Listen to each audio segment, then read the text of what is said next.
마성의 중독성 대체 불가 정몽재 정치쇼 정몽주입니다. 자, 역사상 최초로 지진 때문에 대입수능 시험이 연기됐습니다.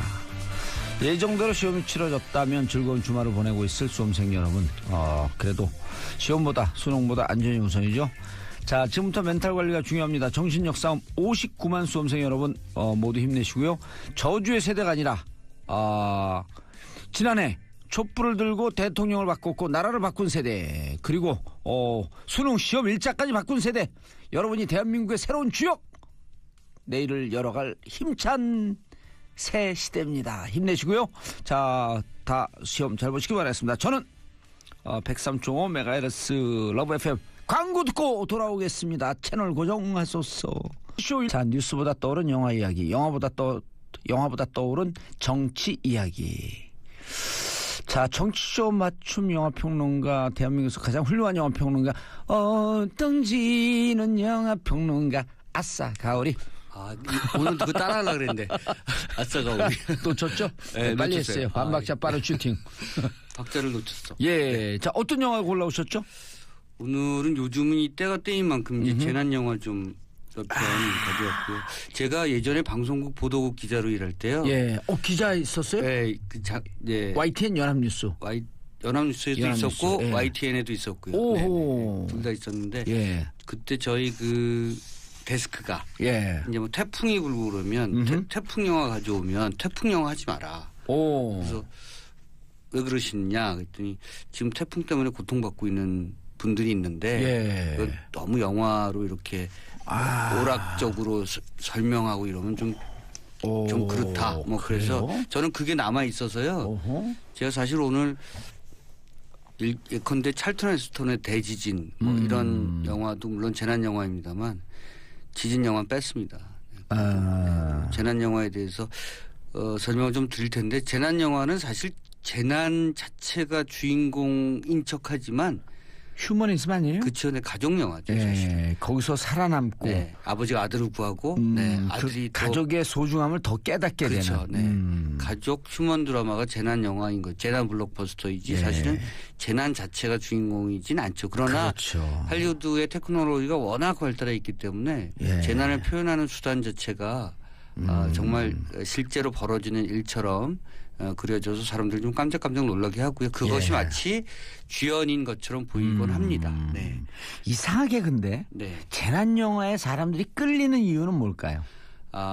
살아남는 것, 생존하는 것, 희망을 갖는 것, 이런 것에 대한 그런 것에 대해서 영화가 얘기해주고 있기 때문인 것 같아요. 그러니까 맞아요. 그 소설이나 드라마 이런 것도 서바이벌 게임, 예능 이런 것도 서바이벌이 성공하거든요.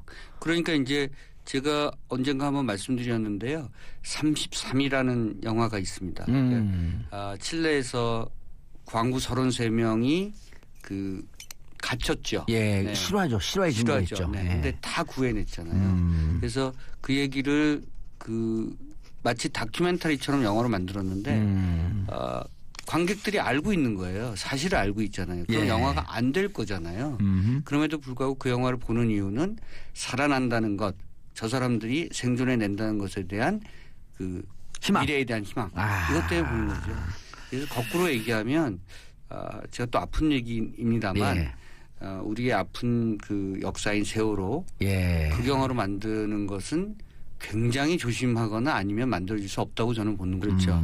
그래서 최근에 사실은 엄태화 감독이 가려진 시간이라는 걸 만들었는데 그게 이제 외국에서도 굉장히 좋은 평가를 받았고요. 제가 대종상 과정에서도 신인 감독상을 수상했는데 그 작품이요. 이 감독은 시간을 가려지게 해서라도 시간을 멈추게 해서라도 그 아이들이 그 공간 안에서 갇혀진 시간, 가려진 시간이란 공간 안에서 아이들이 살아있기를 바라는 마음이 그 영화에 담겨 있습니다. 세월호 얘기를 다룬 건가요? 그렇죠. 그러니까 그게 가슴이 아프네요. 네, 그 영화는 그렇게 우회적으로 가고 있는 거죠. 그 영화 흥에 실패했던 이유는요. 이거 세월호 이야기입니다라고 얘기를 할 수가 없는 작품이에요. 없네요. 네, 그러니까 영화를 아직은 앞에서 설명할 수가 없기 때문에 관객들이 그 뒤에 이 영화의 의미를 깨닫게 되잖아요. 이런 영화는 흥행하기 쉽지가 않습니다. 그래서 사실은 제가 그 영화를 보고 가려진 시간이라는 작품 보고 비교적 오래오래 기억돼야 될 작품인 것 같다 이렇게 예. 생각을 했었죠. 네. 제가 오동준 평론가님 다른 말씀도 다 이렇게 그 귀담아 듣지만 특히 귀에 이렇게 꽂히고 오랫동안 남아있는 게 이제 이 사건이나 이 주제를 영화로 만들어야 될 때가 됐습니다라고 하는 얘기를 한 게 뭐냐면 네. 노무현입니다. 네, 네, 그 얘기할 때 그 말씀을 하셨거든요. 네, 그래서 네. 저는 이런 생각을 했었어요. 평상시에 사건이 터지면 가장 기억이 오래 남을 때 그 영화를 만들어야 되는데 오히려 20년 30년 돼서 네. 어느 정도 사건이 좀 안정화됐을 때 그런 영화가 나오는 그렇죠. 이런 게 그래서 제가 이제 모든 분야를 다 잘 못하는데 영화를 특히 잘 못하는데 영화 많이 보시잖아요. 그런데 영화 잘하시고. 영화를 왜 이렇게 천천히 만들까라고 하는 느낌이 그때 확 오더라고요. 네.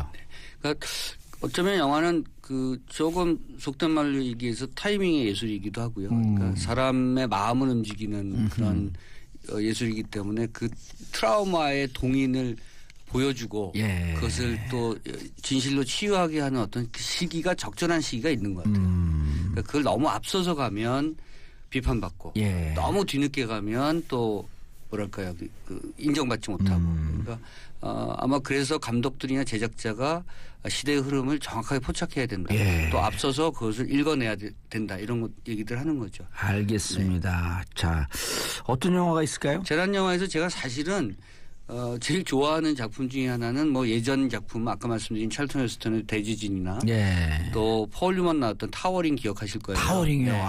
그 네. 고층 빌딩에서 불 나는 장면. 그러니까 스티브 맥킨이 소방서장이었는데 예. 그 고층 빌딩 위로 이걸 산소 탱크를 가지고 올라가잖아요. 그때 전 어렸을 때 그 영화를 봤는데 기억이 나는 게 폴 뉴먼이 누가 그 미친 짓을 합니까? 그러니까 누군가 그 미친 짓을 하죠. 그래서 올라가는 그 대목을 제가 어린 마음에도 가슴이 쿵 했었어요. 그러니까 사람은 어쨌든 희생의 동물이구나. 사람이 위대한 것은 어쨌든 희생할 줄 알기 때문에 그렇구나. 그래서 그 스티브 맥킨의 그 장면은 제가 아주 옛날 70년대 한국 그 할리우드 영화에서 기억나는 예. 장면 중에 하나고 그게 사실 우리 설경구 주연의 타워에서도 살짝 베꼈어요. 네, 설경구 씨가 이제 소방관 팀장이죠. 예. 혼자서 희생하는 장면이 나오는데 그 영화를 볼 때도 제가 스티브 맥킨을 생각했었죠. 영화는 기시감이 있다라고 하는 얘기를 늘 하잖아요. 네네. 예지감이 있고. 네, 그런데 지금 하신 말씀이 마치 며칠 전에 네.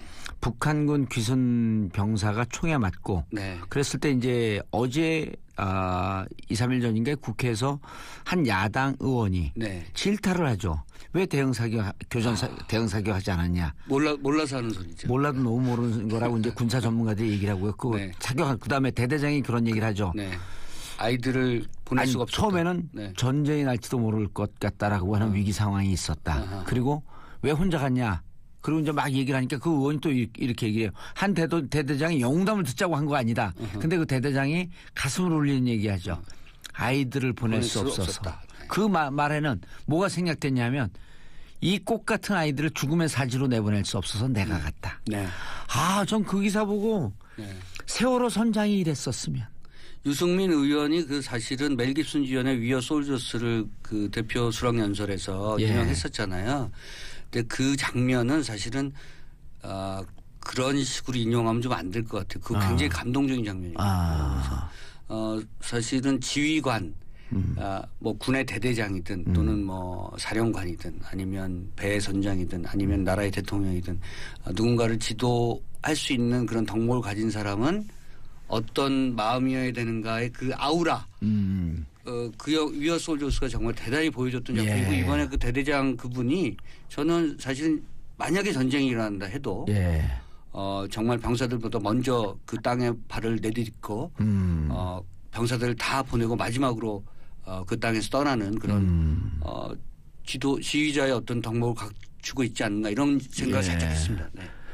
덩케르크인가요? 네, 덩케르크. 네. 덩케르크에서 거기 그 해군 참모총장인가 합참 그분이 그러잖아요. 우선 먼저 떠나게 그러니까 그 부사관인가 네. 그 참모가 우선 먼저 떠나라니요. 다 떠나고 난 다음에 난 그렇죠. 마지막을 여기 지키겠다. 이게 참군인 아니에요? 네. 댓글 쓰는 게 참 군인 아니고? 그렇죠. 네. 제가 좋아하는 우리 영화 얘기하면서 정치 얘기를 안 하면 입에 가시가 돋는 것 같아. 그러니까 다 영화에는 그 예. 정치적인 그 아젠다가 다 숨어 있기 때문에 함의가 다 있는 있어요. 거죠. 그걸 예. 이제 잘 찾아내는 것도 중요하죠. 알겠습니다. 제가 좋은 최근 영화. 좋아하는 저 재난 영화 그리고 비교적 현대적인 작품은 투모로우입니다. 사실은 이게 투모로우. 한 13, 14년 된 작품인데요. 예. 2004년에 개봉했으니까 이 그거잖아요. 미국 영화고요.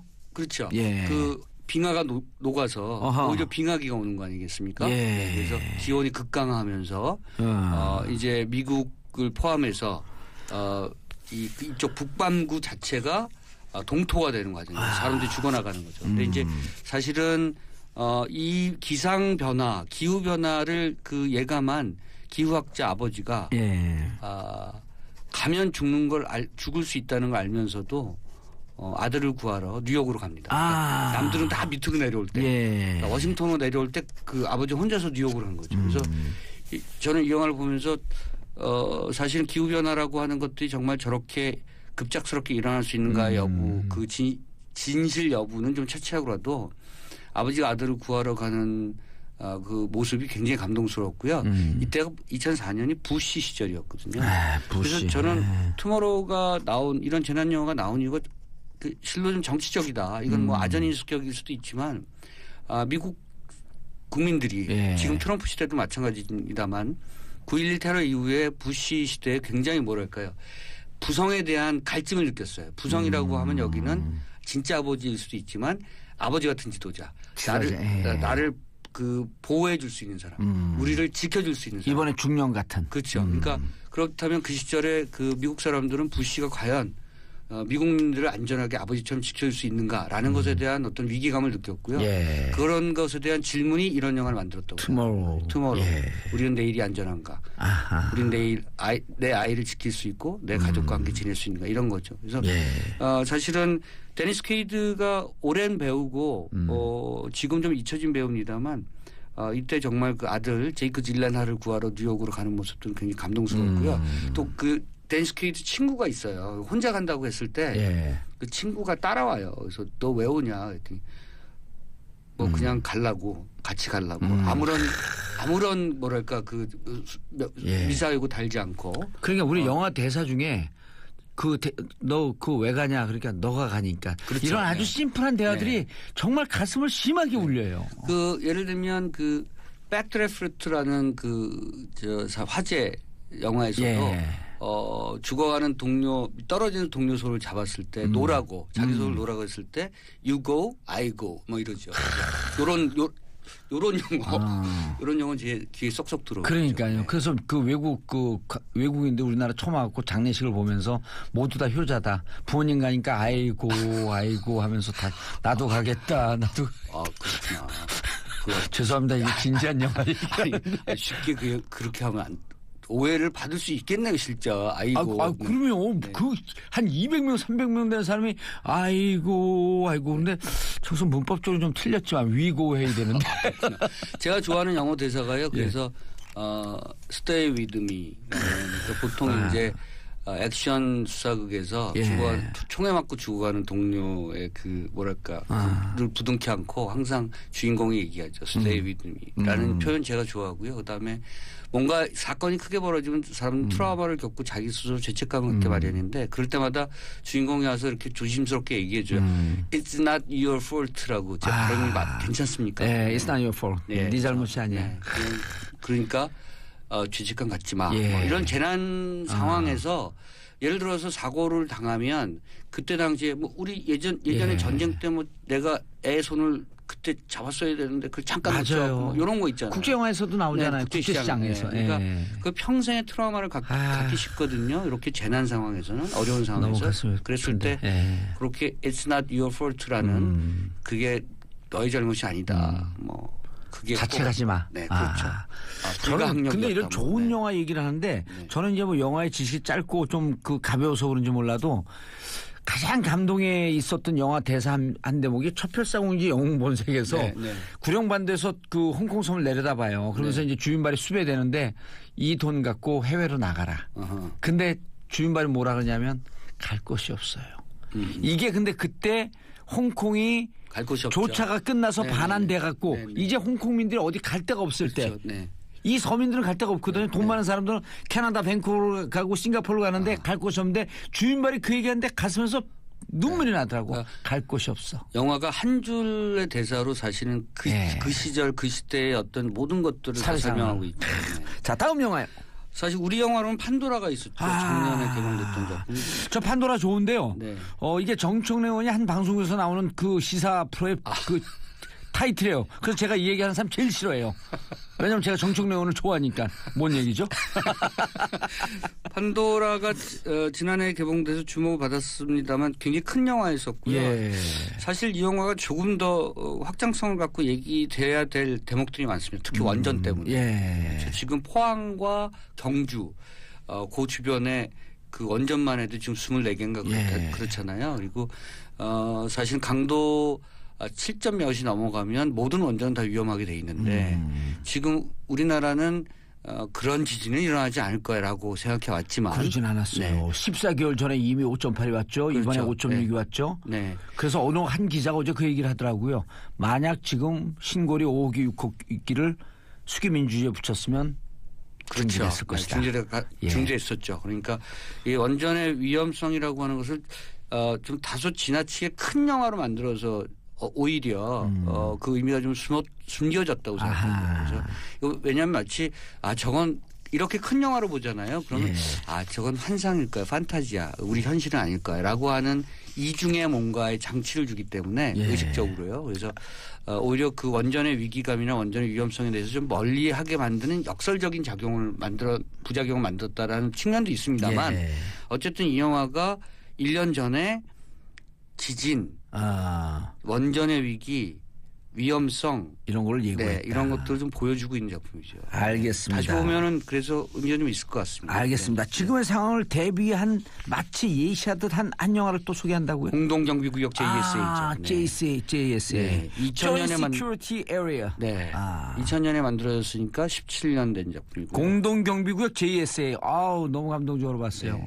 그러니까 이제 이 박찬욱 감독이 그 전에 다른 해가 꾸는 꿈, 3인조 등등 예. 그 당시 한국 영화계로서는 굉장히 이단화적인 작품을 만들어서 상업적으로는 굉장히 성공하지 못하고 있었던 터였어요. 그런데 이제 공동경비구역 JSA를 만들면서 한국 영화에 새로운 바람을 불러일으키면서 서서히 이제 스타 감독과 세계적 감독으로 급부상할 때 만들어진 작품. 당시 그 1998년 JSA 벙커에서 숨진 고 김은 육군 중위의 사건을 모티브로 했다. 네, 모티브로 했어. 그러니까 박찬욱 감독은요. 어떤 사건이 있으면 그 사건이 그 전개된 드라마 그 이야기를 절대로 가져오지 않아요. 모티브만 가져오는 거죠. 그러니까 모티브만. 네, 올드보이도 감금이라는 모티브만 가져온 거지 올드보이라는 일본 만화하고는 완전히 다른 얘기입니다. 그리고 아가씨도 사실은 아가씨는 좀 모티브보다 조금 더 많이 가져오긴 했습니다만 완전히 자기가 다른 영화를 만든 걸로 유명한 감독이죠. 최근에 김은 중위가 순직으로 인정되는 그렇죠. 좀 좋은 결과도 나왔지만 여전히 사망 원인은 찾아지지 않고 있고요. 네. 이 영화 볼 때마다 가족들 네. 평생 그 국가의 목숨을 바치고 충성한 아버지 군 장성 출신이죠. 네. 그래서 새롭게 영화로 만들어질 뻔했는데요. 지금 사실 그 영화가 답보 상태에 있습니다. 그래서 아버지가 김은중이의 그 사망 원인에 대한 뭐랄까요 그 실마리 이런 것을 다 아직 풀지 못했다고 생각하기 때문에 그 영화를 쉽게 결정하지 못하고 있는 거죠. 아까 말씀드린 맥락과 비슷합니다. 알겠습니다. 공동경비구역 JSA. 네. 가족들에게 좀 행복한 날이 왔으면 좋겠다는 생각도 해보고. JSA가 이번처럼 그 40발의 총알이 날아다니는 그런 지역이 될 것이냐 아니면 영화에서처럼 북한군 병사와 남한군 병사가 만나서 초코파이를 먹는 그런 공간이 될 것이냐. 이것은 우리 모두가 만들어내야 될 어떤 그런 임무 같은 거죠. 그러면 우리가 그 동막고를 보고 영국의 그 언론이 이미 영화에선 남과 북이 통일되었다. JS를 보면서 20년 전 영화지만 이 영화 내에서는 군사적 갈등과 긴장이 아닌 마음속에선 남과 북이 통일되었다. 이런 걸 보여줬던 거 아니에요? 어쨌거나 그래도 그 와중에 일촉즉발 전쟁으로 갈 수 있는 상황에서 끝까지 인내를 지켰던 대대장의 현명한 선택 그리고 한 생명을 구하려고 했던 헌신적 희생정신 그리고 그게 한 5초 10초 사이일 거예요. 그 판단이라고 하는 것이 그 판단이 쉽지 않은 판단이고요. 그 대대장이 평상시에 정봉주의 정치조를 듣진 않았겠죠? 들었을 가능성이 굉장히 높고요. 요즘 그래요? 많이 들으니까 군에서도. 예. 네. 저는 뭐 국회에서 그러는 것은 대부분 이제 그런 질의를 하는 의원분들의 그 병역 문제, 면제, 그거 한번 파봐야 된다고 생각합니다. 면제. 알겠습니다. 네. 자, 오동진 평론가님 인사하시고요. 네, 다음 주에 뵙겠습니다. 예, 저는 광고 듣고 2부 순서에 다시 돌아오겠습니다. 그리고 넘어가기 전에 공동경비구역 JS 생각하면서 김광석이 부르는 이등병의 편지를 들으면서 1부 마무리합니다. 강원도 양구에서 오시지 않은 과학 전문 기자 강양구 기자님 자리하셨습니다. 네, 강양구입니다. 예. 반갑습니다. What topic you talking about today? 오늘은 긱 이코노미라고 하는 신조어를 소개해 드리려고 합니다. GIG. GIG. 아이돌 그룹 이코노미. 이름 같아요. 그렇죠. GIG 긱. 근데 예. 지금 정확하게 지금 포인트를 잡으셨는데요. 원래 이 GIG라고 하는 표현이 1920년대 미국의 재즈 클럽에서 유래를 했다고 합니다. 그래요? 네. 이 제촉은 어떻게 알 수가 없는 거야 이게. 그러니까 이제 재즈 클럽에서 이제 그 상시적으로 연주하는 사람들을 고용하기가 어렵잖아요. 비정규직으로. 그래서 이제 그렇죠. 한시적. 요즘 용어로는 이제 비정규직인 거죠. 예. 그러니까 이제 여기저기 이제 파트. 좀 유명세가 있는 공연자들 혹은 자기 클럽의 규모가 맞는 비용을 지불할 수 있는 공연자들을 단기적으로 섭외를 해서 예. 이제 공연을 했는데 그런 공연을 이제 긱이라고 표현을 했다고 그래요. 예. 이른바 무슨 프로젝트 그룹이라든지. 맞아요. 프로젝트 예. 그룹이라든지 아니면 이제 뭐 좀 요즘 이제 우리 사회에 뭐 계약직, 예. 임시직, 비정규직 그러니까 필요에 따라서 그때그때 사람을 고용하는 형태의 이제 고용 형태 혹은 이제 그런 고용 형태가 지배적인 경제를 이제 긱 이코노미라고 하는 거죠. 예. 공유 정확하게 우리말로 하면 공유 경제? 이제 우리가 이제 뭐 박원순 서울시장님 좋아하시는 예. 공유 경제와도 사실은 통하는 대목이에요. 정확하게 번역은 뭐로 번역해야 돼요? 퀵 이코노미 정확한 그냥 진짜 임시직 이코노미, 임시직 경제, 임시 경제 뭐 이런 게 되겠죠. 네, 임시 경제. 네. 그래서 이제 근데 앞으로 이제 많은 곳에서 이 긱 이코노미라는 신조어가 등장한 게 디지털 기술이 발달하면서 예. 이런 긱 이코노미가 축소되거나 정체되는 게 아니라 더욱더 팽창될 것이라는 전망이 세계 곳곳에서 이제 나오고 있어서 예. 그리고 또 그런 게 이제 고용의 앞으로의 지배적인 형태가 될 가능성이 크다. 제가 한 상황을 들어서 질문할 테니까요. 네네네. 우리 집사람이 인테리어 사업을 할 때 네. 집사람이 사장, 네. 그다음에 여직원 그 경리 하나, 그다음에 디자인을 볼 수 있는 직원 하나 있고 3명의 총 직원이 상시적으로는 그렇죠. 상식으로 그러다 네. 근데 어떤 뭔가를 따오면 딱 따면 그때 우리 집사람이 쭉 인터넷으로 이메일을 주고받고 디자인을 픽업을 해갖고 그 사람을 데리고 와갖고 또 한국의 디자이너들 공사하는 사람들 쫙 모아. 네. 이래서 이 프로젝트 끝나면 또 헤어져. 그런 게 이제 긱 이코노미의 전형적인 모습 가운데 그렇죠. 하나인 거죠. 아. 네, 정확하게 포착을 하셨는데 그런데 이제 이 긱 이코노미와 관련해서는 좀 이렇게 밝은 부분에 주목하는 분들도 있고요. 네. 좀 어두운 부분에 주목하는 분들도 계시는 것 같아요. 그런 이제 공유 경제도 마찬가지인데 이제 공유 경제라 이제 긱 이코노미는 잠깐 제쳐두고 공유 경제 얘기를 해보자면 이 공유 경제라는 표현이 처음 나왔을 때 뭐 이제 지금 굉장히 유명하죠. 뭐 우버라던가 우버는 차량을 공유하는 예. 서비스고 에어비앤비는 숙박을 공유하는 서비스죠. 맞아요. 그리고 이제 딜리버루라고 하는 건 이제 음식 배달. 우리말로 우리는 뭐 요기요 같은 뭐 앱 같은 네. 게 이제 되겠죠. 배달에 어쩌고 저쩌고. 배달에 뭐 이런 것도 있을 예. 테고 그리고 또 우리나라에도 다양한 형태 그런 것들이 있는데 뭐 미국에서는 태스크 래빗이라고 하는 또 서비스가 있는데 그거는 이제 잡일이나 심부름 같은 것들을 대행해 주는 그런 서비스예요. 근데 이런 서비스들이 보통 2008년에서 2009년도에 이제 창업을 해서 이제 미국의 실리콘밸리에서 굉장히 많은 투자를 받으면서 이제 성공한 사업 모델들이 되었거든요. 예. 그리고 이제 지금 거의 한 10년 가까이가 이제 지난 거잖아요. 근데 10년이 지나니까는 사람들이 이제 한번 평가를 해보자. 이런 흔히 우리가 공유 경제라고 얘기하는 그런 서비스들이 시작된 지가 10년이 되었는데 10년이 지난 다음에 사회가 더 나아졌는지 아니면은 더 안 좋은 방향으로 갔는지를 평가를 한번 해보자. 그런데 평가를 해봤더니 결과는 긱 이코노미 아니냐. 돈이 안 되니까. 모여있을 때는. 모여있을 때는 돈이 안 되니까. 그러니까 그런 거죠. 그러니까 모여있으면 돈이 안 되는데 그러니까 평소에는 돈이 안 되니까 흩어져 있다가 또 다른 기계가 있어. 그러니까 뭔가 돈이 되는 건수가 생기면은 이제 모이는 거잖아요.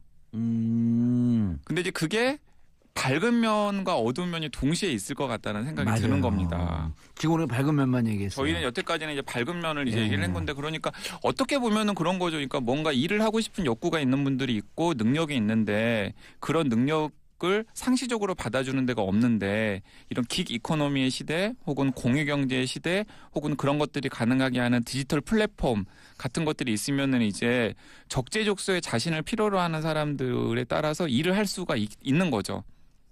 이제 그런 경제는 그런 모습은 이제 긱 이코노미의 이제 긍정적인 모습이라고 할 수 있고 또 그런 게 굉장히 적합한 그 사업 분야도 있을 거예요. 예를 들자면은 뭐 인테리어 사업이라던가 아니면은 뭐 아티스트들 맞아요. 자유로운 영혼들 그런 사업이라던가 그런 거 같은 경우는 이제 영화도 일종의 그거예요. 예, 영화도 일종의 마찬가지죠. 제작사 하나만 있으면 돼요. 그런데 이제 문제가 되는 건 뭐냐면 이제 그런 긱 이코노미에 어울릴 법하다고 생각하는 그런 분야에서도 계속해서 말들이 나오지 않습니까? 예를 들면 아티스트들에 대한 대우라던가 아니면은 이제 영화판 같은 경우에는 영화의 스태프들의 문제라던가 그리고 이제 방금 아까 제가 얘기했던 뭐 태스크래빗이나 우버나 에어비앤비, 딜리버로 같은 경우에도 이제 기존의 그런 업종에 종사했던 소상공인들이나 자영업자들의 먹을거리를 빼앗아 간다라는 문제도 생기거니와 그리고 또 이제 우버 운전자 같은 경우는 생각을 해보면은 오전이랑 오후에 정규직으로 지금 일을 하는 자리에서 생활비를 충분히 충당을 하지 못하기 때문에 쉬어야 할 점심 때나 저녁 때 이제 또 자기 차를 들고 또 나오는 거잖아요.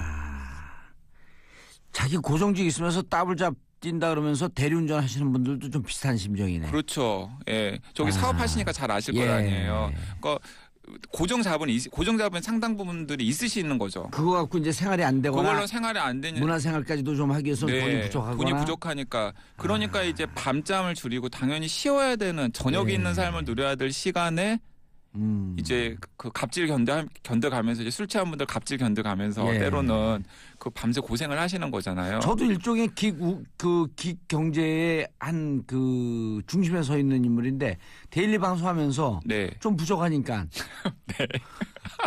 또 데일리 또 하나 띄고 또 그것도 부족하니까 위클리 프로그램 띄고 그것도 부족하니까 팟캐스트 하고 제가 부족하다라고 하는 건 어바웃 머니가 아니라 저 열정을 발산할 이 욕구의 채널이 부족하니까. 그건 부족하다고 하는 게 아니라 제가 정리를 하자면은 욕심이 과하다.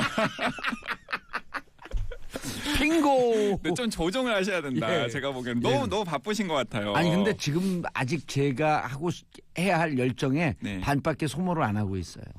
자, 그래서 여기서 이제 제가 이제 질문 드려보면 지금 저기 이제 밖에 이제 PD님도 계시고 작가님도 계시잖아요.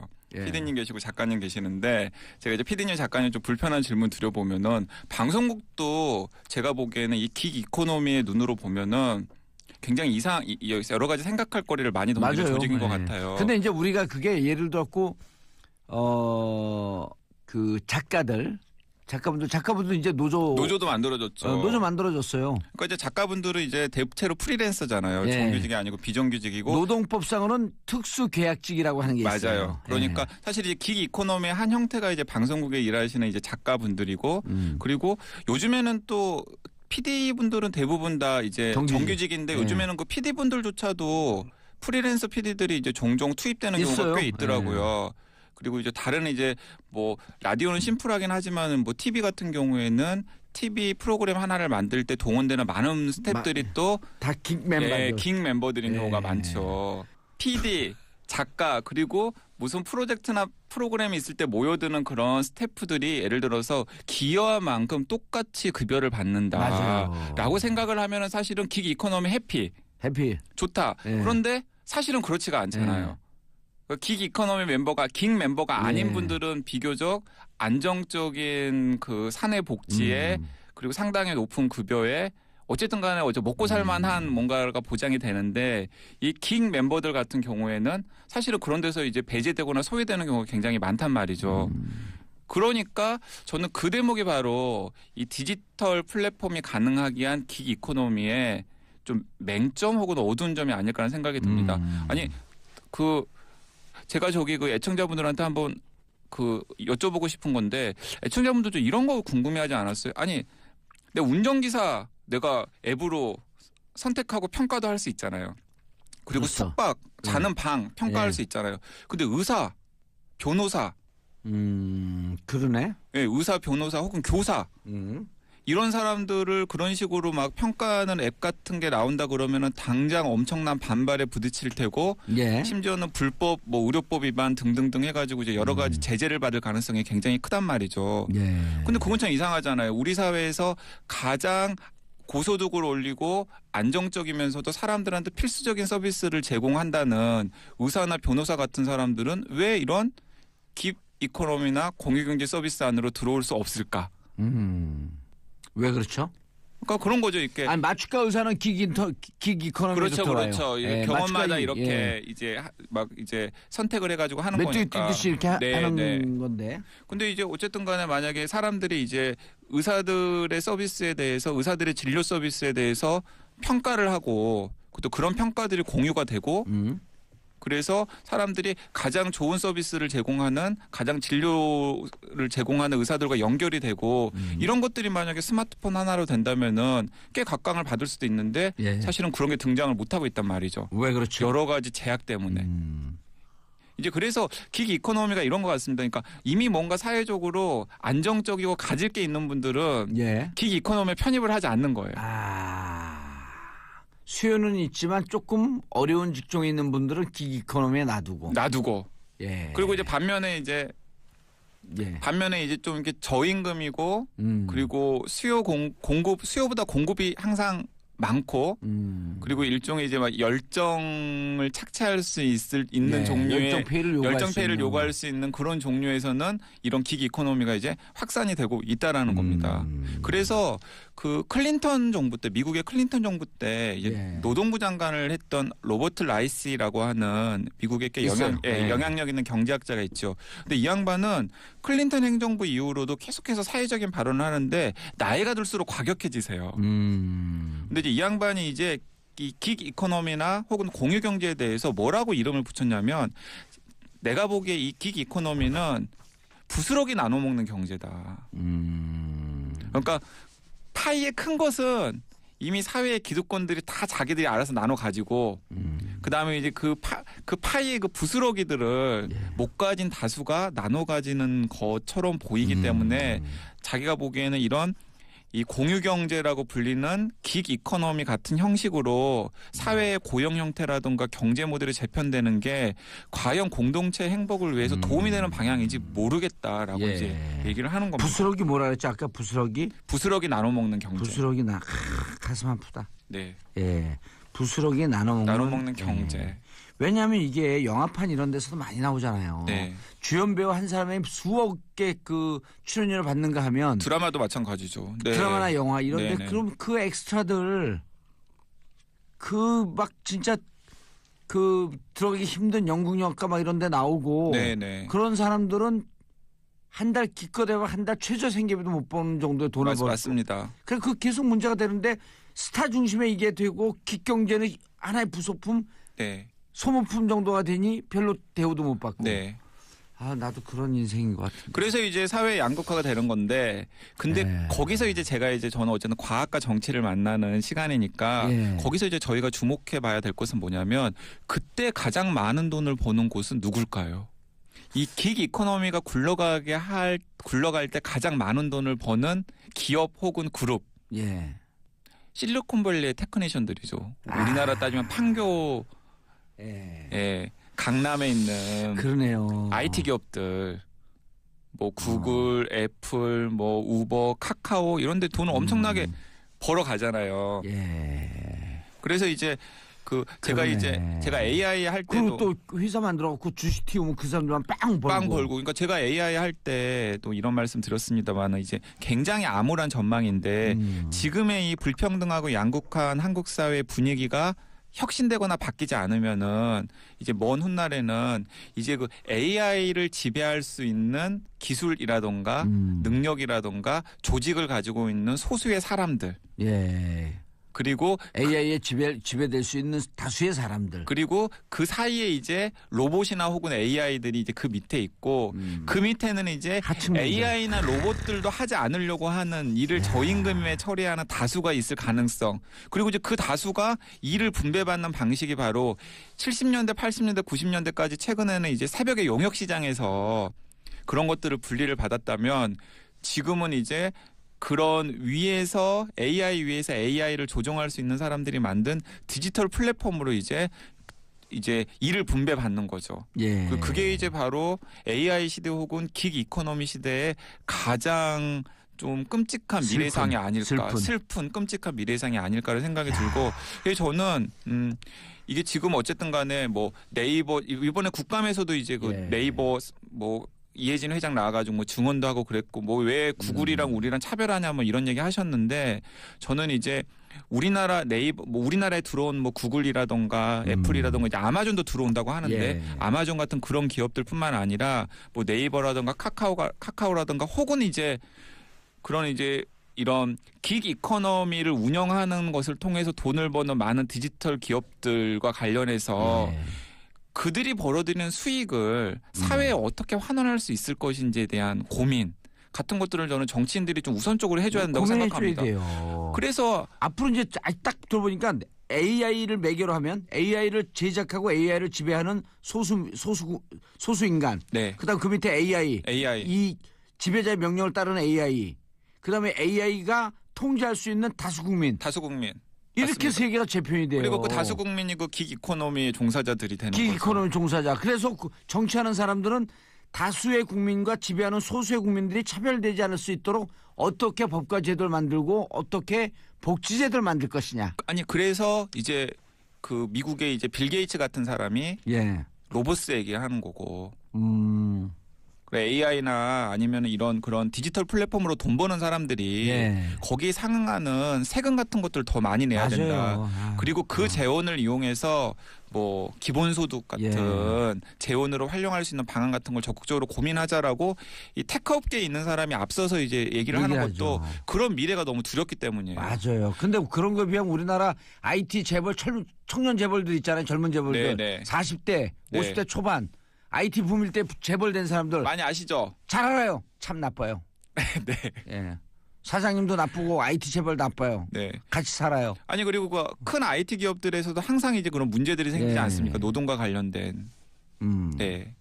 IT 이런 분들이 다 나쁘진 않은데 왜냐하면 그 너무 탐욕에 그 바운드 되어 있는 친한 분들도 계시지 않으세요? 엄청 많죠. 때려주고 싶어요. 참 나빠요. 그래서 저는 이제 오늘 이제 그 긱 이코노미나 공유경제 이제 약간의 암울한 모습에 대해서 제가 말씀을 많이 드렸는데 물론 그것이 굉장히 효율적으로 적재적소의 일자리를 분배하는 기능도 있죠. 근데 사실은 비정규직 처음에 도입될 때 비정규직 도입하시는 분들이 비정규직의 장점이라고 목소리 높였던 게 바로 딱 그런 거였거든요. 노동의 유연화. 알겠습니다. 어쨌든 이렇게 긱 경제라고 하는 것 때문에 사회는 자칫 잘못해서 긴장해서 제도를 제대로 놓으려고 하지 않으면 다수의 소외되는 사회로 점착하고 가게 될 것이다. 알겠습니다. 자, 강양구 기자님 인사하시고요. 네, 감사합니다. 강양구였습니다. 저는 토요일 2부 순서 끝내고요. 월요일 10시 5분에 다시 돌아오는데 스티븐 밀러 밴드의 아브라카다브라